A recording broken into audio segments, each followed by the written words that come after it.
है, देश में अनैतिक दवा परीक्षण जो चल रहा था, इंदौर में ये मामला एक्सपोज हुआ। No news only views. दोस्तों, बहुत से मुद्दे होते हैं जिन पे बात करना जरूरी होते हैं, जो न सिर्फ आपके जीवन से जुड़े हैं बल्कि आने वाली पीढ़ियों के लिए भी बहुत महत्वपूर्ण होते हैं। स्वास्थ्य एक ऐसा मुद्दा है जिस पर कि लगातार स्वयंसेवी संगठन, अलग अलग तरह से एनजीओज काम कर रहे हैं। मुद्दे की बात अगर हम आपसे बताएं तो एक मुद्दा ये है कि बहुत सी देश की ऐसी खदानें हैं जो कि पर्यावरण प्रदूषण के कारण वहाँ पे काम करने वाले मजदूर गंभीर बीमारियों से ग्रस्त हैं। ऐसे करीब हजारों मरीज पाए गए हैं और करीब पूरे देश में 3.5 लाख से अधिक मरीज इस तरह की बीमारियों से ग्रस्त मिले। उसको लेकर लगातार प्रयास हुए हैं, सर्वोच्च न्यायालय तक ये बात गई है और सरकार चिंतित हो या ना हो, पर एनजीटी ने ये निर्देश दे दिए हैं मॉनिटरिंग करने के कि पर्यावरण प्रदूषण फैलाने वाली उन खदानों की मॉनिटरिंग की जाए। बहरहाल, आगे का मुद्दा जो दूसरा है वो है फार्मासिस्ट कंपनियां। फार्मा कंपनियां दवाओं का जो परीक्षण कर रही हैं उससे भी बहुत घातक परिणाम सामने आए हैं। इसको लेके भी स्वयंसेवी संगठनों ने अलग अलग तरह से आवाज़ उठाई है, लेकिन अभी तक जो दवा परीक्षण के कारण जिन मरीजों की मौत हुई है, उन मरीजों की मौत के मामले में फार्मा कंपनियों के विरुद्ध एक आपराधिक मामले की जो व्यवस्था होना चाहिए वो अभी तय नहीं हुई है। उसको लेके भी स्वयंसेवी संगठन लगातार सब न्यायालय के दरवाजे पर दस्तक दे रहे हैं। अब तीसरा मुद्दा आता है कि 1 रुपये में 25 एकड़ जमीन मध्य प्रदेश सरकार प्राइवेट कॉलेज के लिए देने जा रही है, जिसको लेके फिर एक बहस का मुद्दा सामने आ गया है। फिर एक बार सोचने की जरूरत है। पूरे देश में कई राज्यों में जिला अस्पतालों को प्राइवेट हाथों में सौंपे जाने की भी कोशिशें होने की जानकारी मिली है। वहीं मध्य प्रदेश सरकार ने ये खुलेआम घोषणा की है कि प्राइवेट मेडिकल कॉलेज को 1 रुपये में 25 एकड़ जमीन दी जाएगी और वहाँ से वो उनका काम होगा उस अस्पताल का कि वो जिला अस्पतालों से संबद्ध होंगी। जिला अस्पतालों में कहीं ना कहीं उनकी भूमिकाएं तय की जाएंगी। इसको लेके आज की बात है नो न्यूज़ ओनली व्यूज़ पर, और हमारे पास इंदौर से राष्ट्रीय स्तर के संयोजक, जन स्वास्थ्य अभियान के राष्ट्रीय संयोजक अमूल्य निधि ने अपना एक वीडियो भेजा है जो हम आपको दिखाने जा रहे हैं और आपसे आग्रह है कि इस वीडियो को आखिरी तक देखें।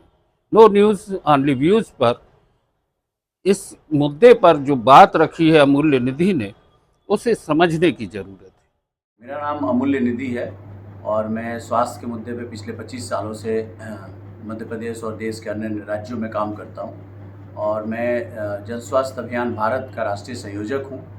और मध्य प्रदेश में और बाकी इलाकों में 2 महत्वपूर्ण मुद्दे हैं। सिलिकोसिस का जो मुद्दा है, जो स्वास्थ्य के एक बड़ा मुद्दा है, उसमें मैं काम कर रहा हूँ और पूरे मध्य प्रदेश के करीब झाबुआ, अलीराजपुर, धार, ये इलाकों में सिलिकोसिस के जो मजदूर थे वो गुजरात जाते थे और वो माइग्रेट करते थे, पलायन करते थे और उनको सिलिकोसिस नाम की बीमारी होती थी।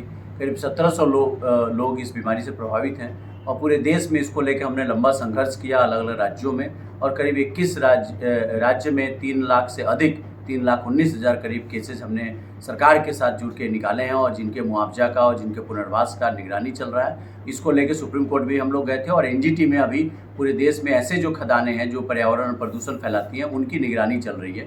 दूसरा जो मुद्दा है, देश में अनैतिक दवा परीक्षण जो चल रहा था, इंदौर में ये मामला एक्सपोज हुआ और इसको लेके पूरे देश में फार्मा कंपनियां जो अनैतिक दवा परीक्षण कर रही थी, इसको लेके हम लोगों ने सुप्रीम कोर्ट में स्वास्थ्य अधिकार मंच के माध्यम से हमने संघर्ष किया है और करीब 6,500 लोगों की मौतें हुई हैं और करीब 27,000 लोग को जिन पे शारीरिक दुष्परिणाम हुआ है, इनकी लड़ाई चल रही है। और मैं नया 2019 में सरकार को नया रूल्स बनाना पड़ा, डरंगर कॉस्मेटिक रूल्स, लेकिन हम अभी बोल रहे हैं कि उसमें भी जो फार्मा कंपनी है उनकी क्रिमिनल लायबिलिटीज़ तय नहीं है, उसको लेके हमारा सर्वोच्च न्यायालय में जनहित याचिका चल रहा है, जो पूरे अनैतिक दवा परीक्षण जो फार्मा कंपनियां और कुछ ड्रग कंट्रोलर और जो इन्वेस्टिगेटर्स हैं जो डॉक्टर से मिलकर करते हैं उसके खिलाफ चल रही है। तीसरी जो महत्वपूर्ण लड़ाई हमारे अभी संघर्ष की चल रहा है कि 2020 में नीति आयोग ने, जब कोविड में लोग मर रहे थे, कोविड में सरकारी की स्थिति, स्वास्थ्य की स्थिति पूरी भयावह थी। कोविड के दौरान दो ही लोगों का देश में नजर आया, एक तो पूरा मजदूरों का सवाल और एक स्वास्थ्य का सवाल।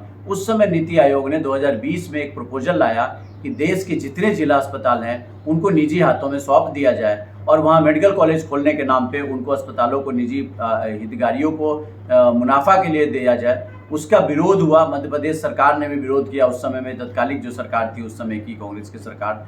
उसके बाद 2021 में दोबारा प्रस्ताव लाया गया इसमें ये पूरा जिला अस्पताल को देने का। ऐसे ही प्रयास फिर से अभी 2024 में मध्य प्रदेश सरकार ने लाया है कि मध्य प्रदेश के 12 जिला में जो जिला अस्पताल को निजी कंपनियों को, निजी मुनाफा कमाने वाले लोगों को दिया जाएगा और वो मेडिकल कॉलेज खोलेंगे और वो मेडिकल कॉलेज खोल के जिला अस्पताल उनको हैंडओवर किया जाएगा, जिससे वो मुनाफा कायमेंगे।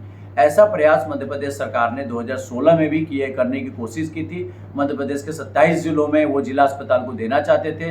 अलीराजपुर जिला अस्पताल उन्होंने दीपक फाउंडेशन, जो दीपक ग्रुप ऑफ फर्टिलाइजर की गुजरात की एक संस्था थी, उसको उन्होंने दिया और जोबट सामुदायिक स्वास्थ्य केंद्र, उसको लेके विरोध हुआ, हम लोग जनहित याचिका लगाए, वो रुका। उसके बाद 2017 में इंदौर में एक नॉलेज पार्टनरशिप लाया गया जिसमें private hospital, Aurobindo medical college के स्टूडेंट्स, MY हॉस्पिटल जो सरकारी अस्पताल है वहाँ सीखने के लिए, इसका भी काफ़ी विरोध हुआ।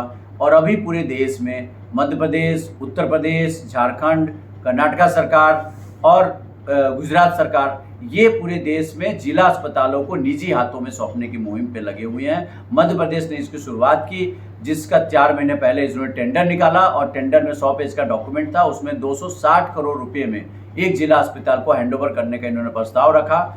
उसका काफ़ी विरोध हुआ।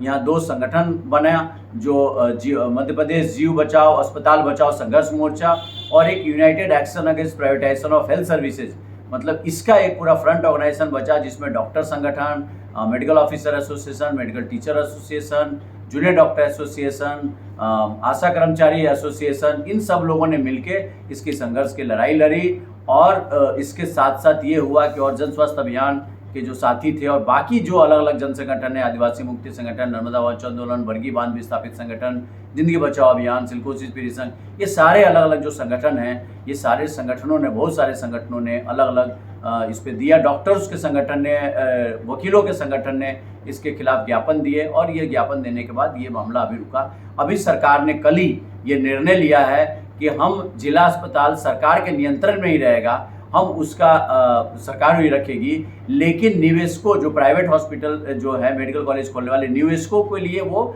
उससे संबंध होगा।